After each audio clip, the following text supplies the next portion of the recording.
Lawyers for former Secretary of Defunct Interministerial Committee on Illegal Mining, Charles Bissue, are demanding copies of documents forming the basis of the decision by the Office of the Special Prosecutor to investigate him. Lead counsel Nana Ejay Ewa told the High Court he is unable to move the motion, asking the court to restrain the OSP unless he receives the document. Lawyers for the OSP, led by Dr. Isidore Tufo, however, disagreed with this view. Dr. Tufo insisted there is no relationship between the said document Mr. Bissue is requesting and the motion for injunction. This legal battle is in respect of investigations conducted by the OSP on the back of the documentary Galamsey Fraud, published by Anas Aremiao Anas. Legal Affairs correspondent Joseph Akable has more.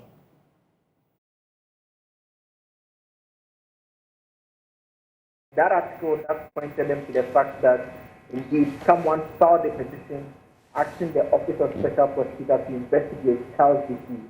Their belief is that that petition was authored by that being the current Special Prosecutor, who at the time was lawyer for Tiger Eye Private Investigation and Anas Aremiao.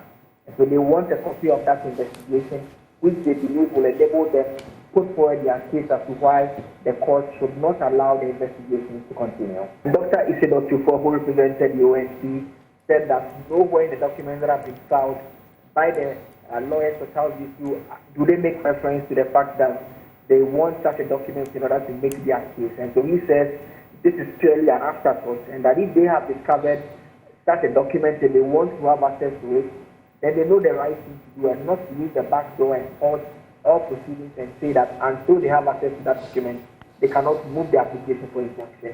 He says he doesn't think that is fair to the proceedings. The judge agreed with that particular view, but said that he was nonetheless going to attend the proceedings because of the fact that the lawyer for Charles Bissue had indicated that he was unwell.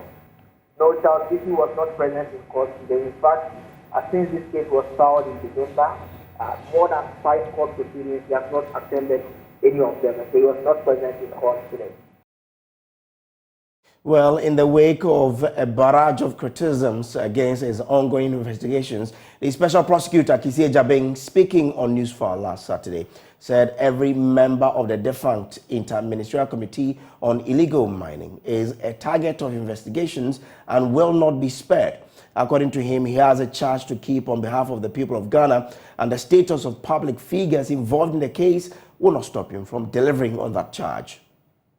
We cannot be irresponsible and sit back without going after these things. Now, if the president establishes an interministerial committee, later on the president dissolves it, and there are all manner of allegations against this committee, this dissolved committee, we are already doing our investigations in respect of corruption and corruption-related matters regarding Galamsey.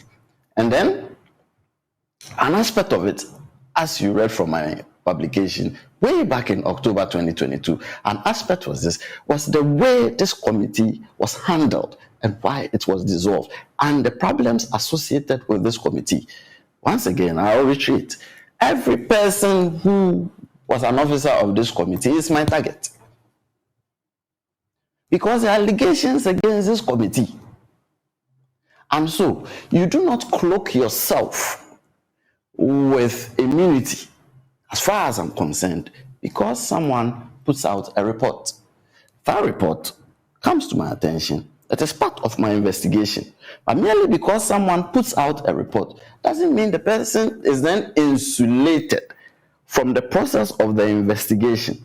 Now, at the end of the day, as I keep saying, I will then decide who to use as what.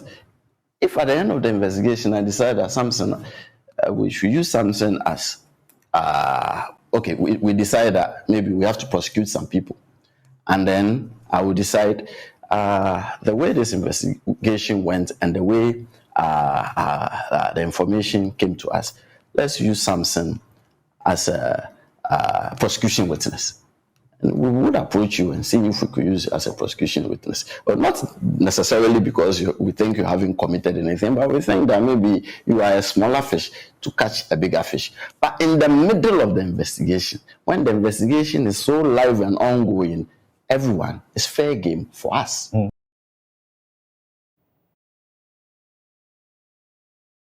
Meanwhile, President Akufo-Addo has sworn in Justice Gertrude Tokonu as Ghana's new Chief Justice. The event took place a short while ago at the Jubilee House with several state dignitaries in attendance. Here is a recap of the ceremony. Directly. Communicate or reveal to any person. Communicate or reveal to any person. Any matter which shall be brought under my consideration. Any matter which shall be brought under my consideration. Or shall come to my knowledge. Or shall come to my knowledge. In the discharge of my official duties. In the discharge of my official duties. Except as may be required. Except as may be required. For the discharge of my official duties. For the discharge of my official duties. Or as may be specially permitted by law. Or as may be specially permitted by law. So help me God. So help me God.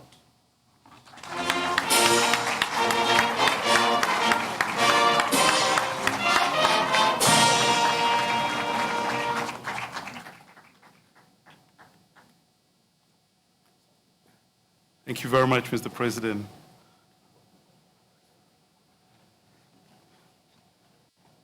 I now respectfully invite the President of the Republic again to present the instrument of appointment to the Chief Justice.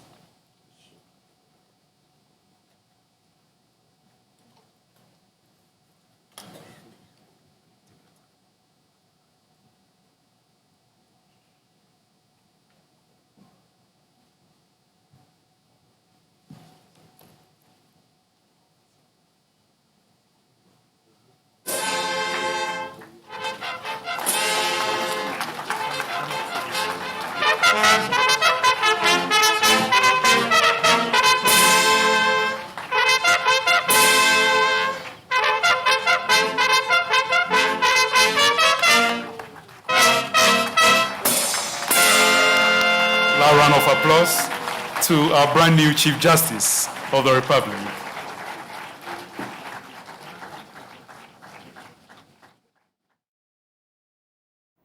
To other stories, and despite having huge debt cancellations 2 decades ago, Ghana still loses almost 30% of its annual revenue to payment on its external debt alone, and is currently under a 17th IMF program hoping to salvage an age-old economic problem, debt crisis.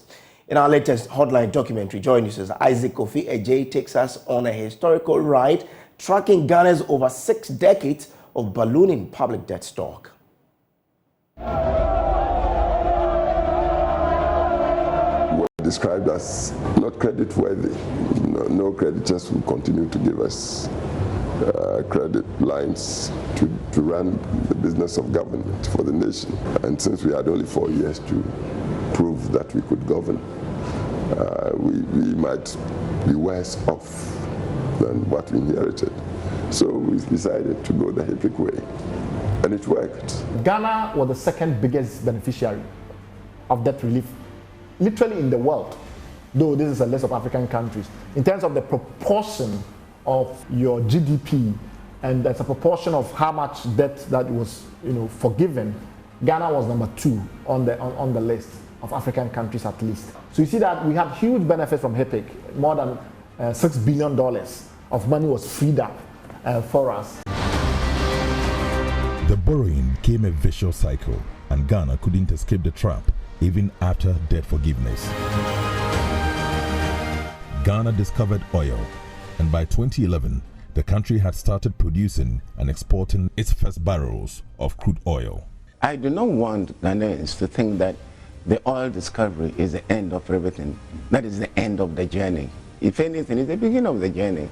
We want to make sure that we derive the maximum benefit from the oil, but that should not take away attention from the other very important areas, agriculture. No nation can flourish without a strong agricultural base.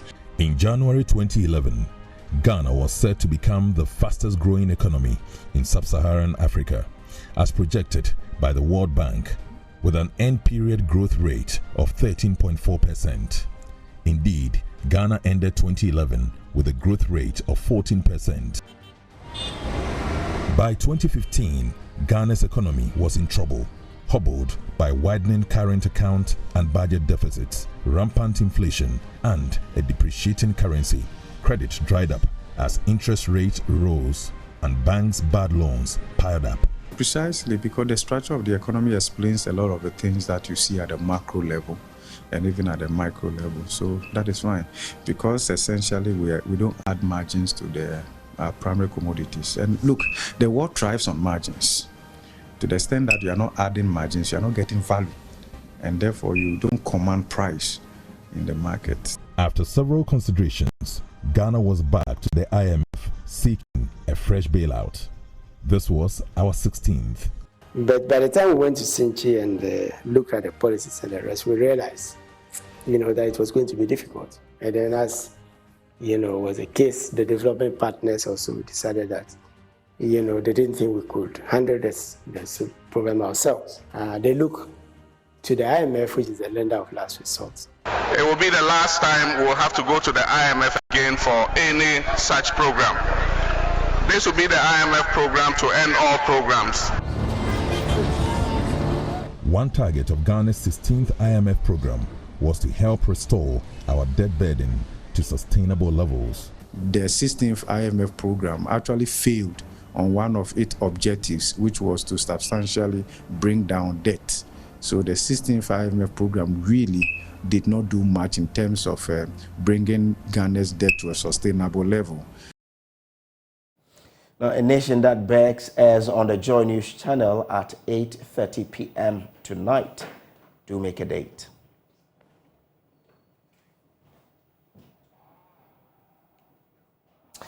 Now, highways are generally smooth in nature, serving as quick routes for drivers.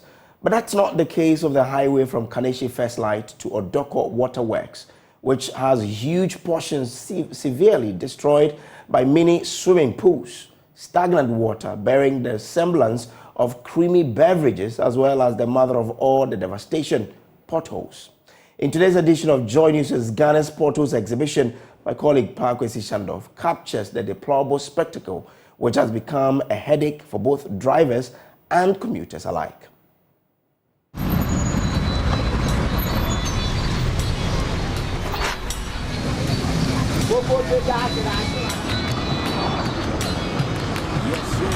Creamy beverages always delight the tongue. But splashes of the ones on the streets of Accra do not satisfy drivers. Instead, it makes their tongues wag with complaints and endless frustrations. The situation has persisted for the past 7 years. We've been pleading with authorities, but to no avail. Because of the poor nature of the road, a lot of people have actually lost their lives while crossing it. But how do these creamy beverages end up on the streets in the first place? Potholes. They are served and produced by potholes, a menace on almost all the roads in the country. Apart from serving what looks like beverages on the streets, potholes also create other embarrassing scenes on our roads. This is not a beach resort, neither is it a spot for relaxation. It's actually a lane on the Odoko Malam Highway. Unfortunately, the place has now become a resting place for water, as you can see, and anytime it rains, it becomes a severe challenge not only for drivers but commuters alike. Terrible, devastating, and a real pain. These are some of the strong adjectives commuters use in describing the glaring potholes sitting in the middle of some parts of the Kaneshie Malam Highway, a principal road network in the capital, Accra.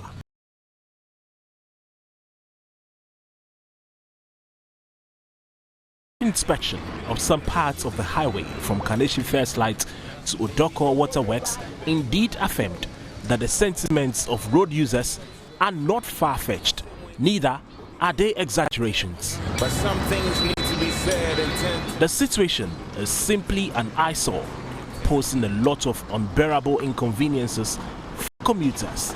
Some of the road users who spoke to Joy News could simply not hide their displeasure. Charlie, this one ain't no good, honestly. Every time in less than like 6 months, it gets back to, worse. Yeah, it's really bad. This road originally was very, very good. They came with a certain machine and then they just graded the whole road. And the thing was supposed to fix it some way, somehow. And that's what actually started this whole thing. It's very bad. And this road, they do the road. I don't know the kind of things they are using to do the road. If they do the road more than 1 month or less than 1 month, then there's damage again. And we are pleading to the government to come and do the road for us. The cars are not able to move freely here due to the gullies, creating a very awkward situation all the time. I wonder why authorities can't fix the situation. As usual, they are waiting for a child of a high-profile person to die on the road before they get to work. Meanwhile, if the youth block the road in protest now, they will be questioned. The road from here, that is Kaneshi First Light to Odoko, has some issues. Authorities should at least tackle some of the issues, even if not all. Just in the middle of the road at Odoko Waterworks is a more dire situation. A pool not designed by nature sits openly in the road, created by constant friction between car tires and the road. The effects of the mini swimming pool at Odoko Waterworks have far-reaching consequences. Ordinarily, road users stand on the last lane, which has now been blocked by water, to board vehicles. But the potholes have compelled them to stand at a much riskier location to get on vehicles. This, they further lament, is worrying. The water is just destroying the road, creating manholes on the road. The water has also blocked the road, so we are pleading with authorities to promptly address the situation. The menace is increasingly severe, and the one thing the commuters want is nothing but an immediate solution. For the scores of road users who are not happy with the numerous potholes that have littered the stretch from Kaneshi First Light all the way to Odoko, their concern is that government must speedily intervene in order to avert the inconveniences that the situation normally poses for them. For Joy News, my name is Pakwesi Shandoff.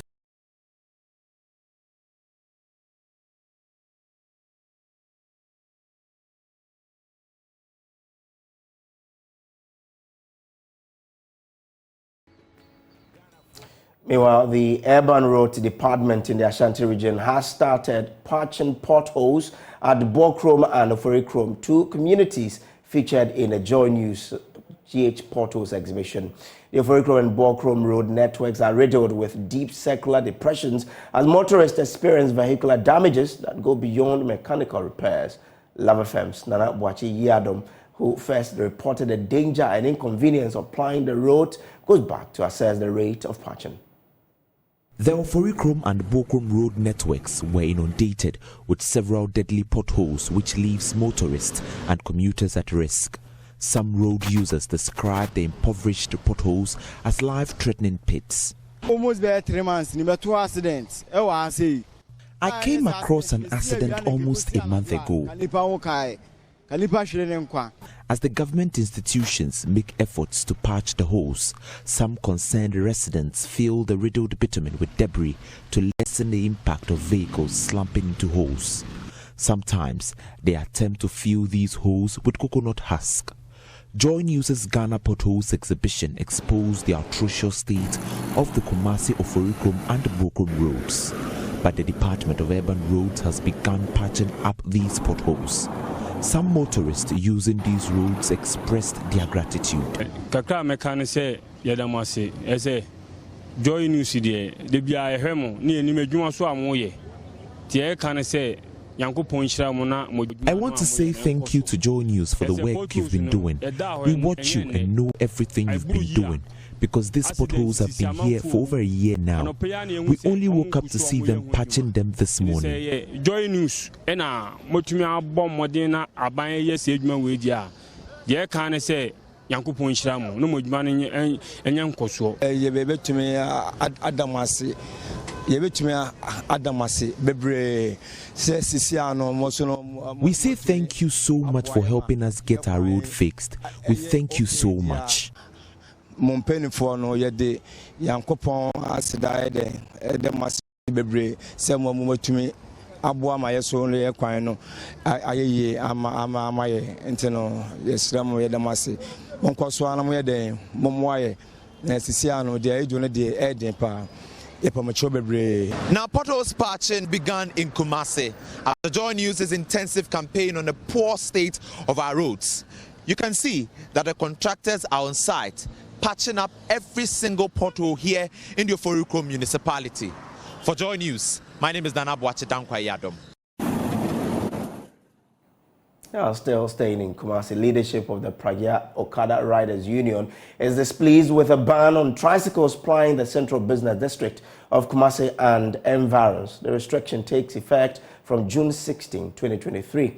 But the union is calling for a review of the ban to ease the livelihood impact on members. Love FM's Mona Lisa Frimpong has more.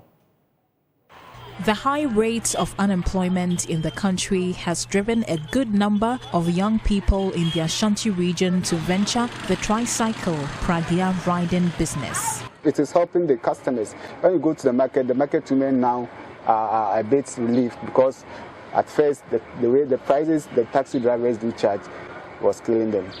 There are over 18,000 Pragya and Okada riders in the Ashanti region. A large number of the tricycle operations are concentrated in the central business district of Edum, Kejetia, Racecourse and Central Market. The Kumasi Metropolitan Assembly is, however, concerned about the congestion caused by the high Pragya population.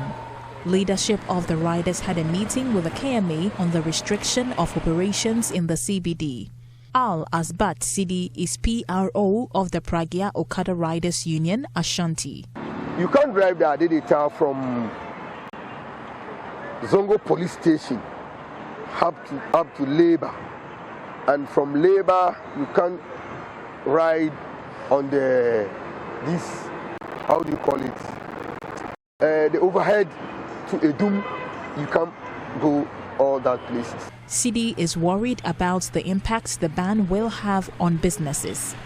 Now Aija here, there is no market. Even if there is market in Aija, the woman at that market each and every morning has to go to the central market to go and buy tomatoes and pepper and bring it here so that people of this community will come and buy it here. We don't have a system where the car will start from Techimai and come straight to Aija. The union feels the directive by the Metropolitan Assembly is unfair. They want an alternative solution by the Assembly in regulating their operations in the Central Business District. At least they should also take a second look at their decision. Because even the president said Ghana is hard. So it means Ghana is hard. And you can't just receive someone from going where he's working without providing any alternative. We are pleading with them at least. If they say we have some things that we are doing that they don't like, they should call we the leaders. There are fears the ban of Pragya operation will render many jobless, leading to a rise in crime. For Joy News, Mona Lisa Frimpong reporting. And in Accra, I am Samuel Kojo Brace. You're still watching Joy News today. We'll take a quick break. We'll be back with business.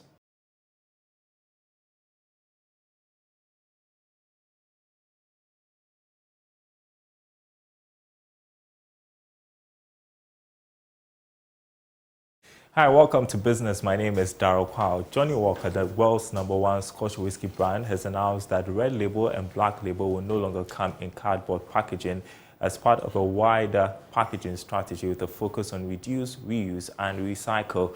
This initiative forms part of the brand's commitment towards taking bold steps to building a more sustainable future. Speaking to Joy Business as part of the Green Ghana Day celebration, Marketing and Innovations Director of Guinness Ghana, producers of Johnny Walker, Estella Mozito, said the company will continue to take active steps towards championing sustainability and becoming sustainable by design.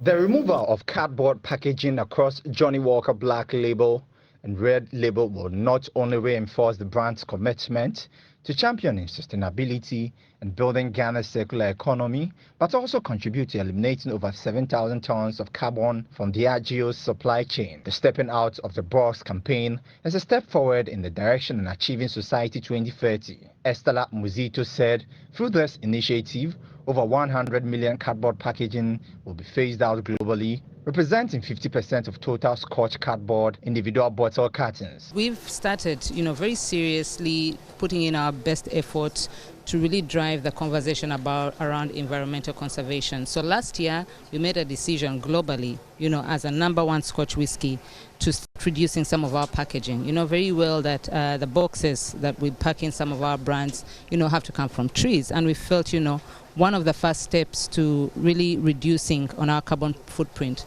was to start rethinking our packaging. So the next thing that we thought about as a team was, what else could we do on the ground to really, really show how serious we are about the environment? And so that's why we are here today. We said, why not contribute to the, tree planting agenda? This year we're talking about planting 10 million trees. And as Johnny Walker, we're never scared of a challenge. And so we're here to also contribute to that as a team and as a business. And we'll continue doing more things, talking about engaging with different stakeholders within the environmental conservation space. And we hope to do this more. We know it's the right thing to do as a brand, and it's the right thing to do for our consumers as well. On her part, Corporate Relations Director for Guinness Ghana, Sylvia Owusu-Ankuma, urged Ghanaians to be deliberate in tackling issues of climate change to reduce its impact on human life. Just to give you a background of why this is going to be something we will sustain. Since 2020, Guinness Ghana launched what is called the Spirit of Progress Society 2030. And at the core of Society 2030 is ensuring that we have a sustainable planet. So the 3 key pillars we have, as I mentioned earlier, around positive drinking, it's also around ensuring diversity in our business. So diversity and inclusion is one.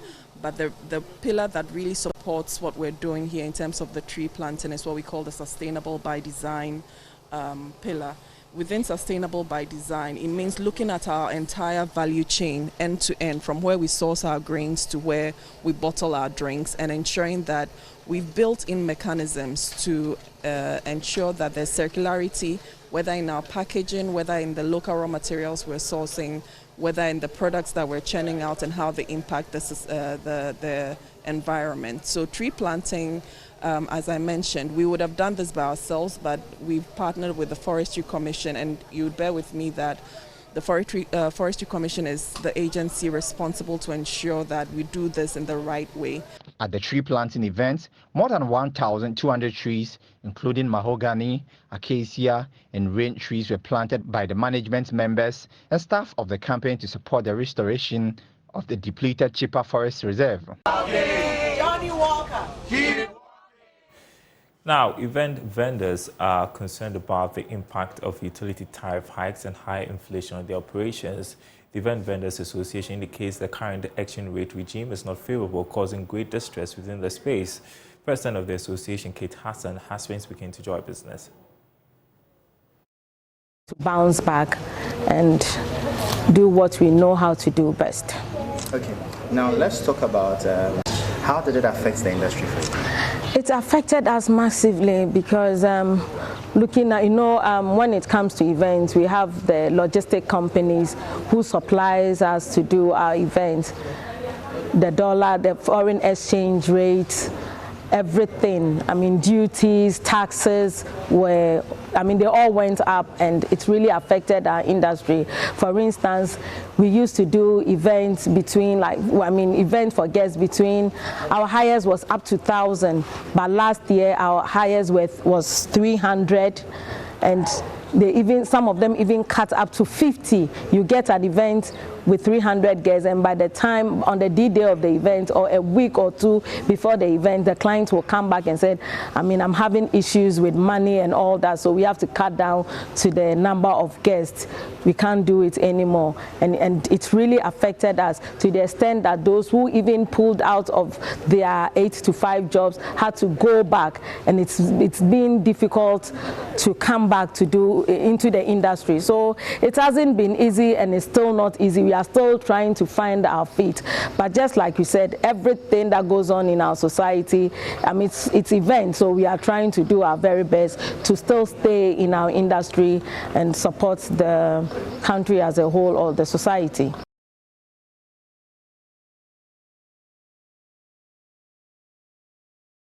There's more business news on the marketplace. Up next, sports.